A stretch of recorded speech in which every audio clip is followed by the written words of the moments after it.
बजा के सबके दोनों हाथ उठा के चाहे हम भी बेहद भुजा कर हम भी बेहद भुजा कर बेजे ही हेलो हम भी बेहद भुजा कर बेजे ही हेलो अधरा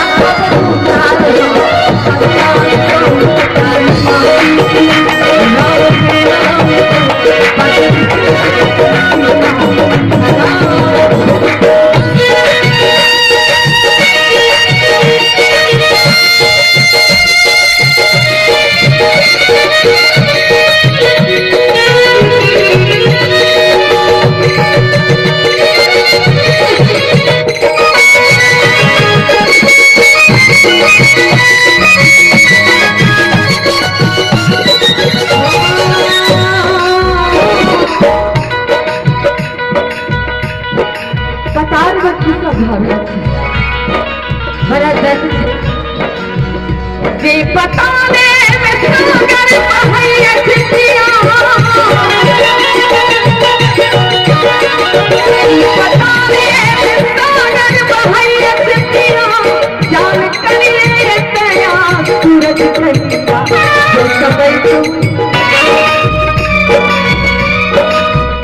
जो समय कौन धरती सजे तो कसाई जो समय कौन धरती सजे तो कसाई अब भी बताओ ना हटल मार तो जान पावे नाम तेरा पत्र लिख ले लखीरा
हर रही बात के बाद यहाँ लंका के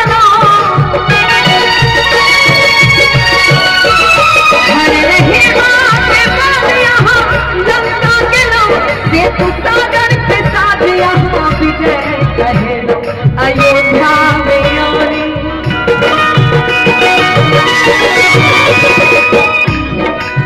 पुरुष प्रधान देश में नारी का आए बहुत वर्ष पहले युग युग पहले नारी संगे की भेल थे कि हर रहे बात के बाद यहाँ लंका के लोग एक सागर के साथ यहाँ विजय कहे लो अयोध्या में आनी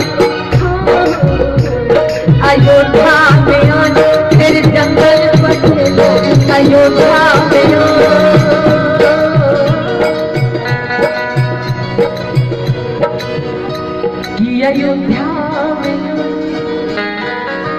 जो फेर जंगल पठेलो आहा परिचित छलो सब पल्ला चार पापी नाम के चार नाम के पत्र लिखले चार पापी नाम के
दोनों हाथ उठे के चाहिए।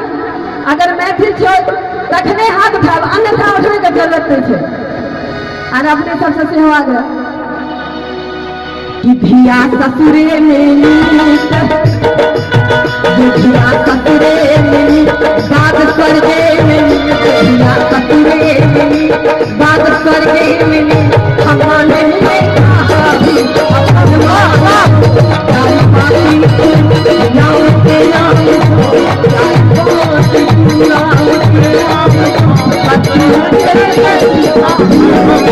Thank you.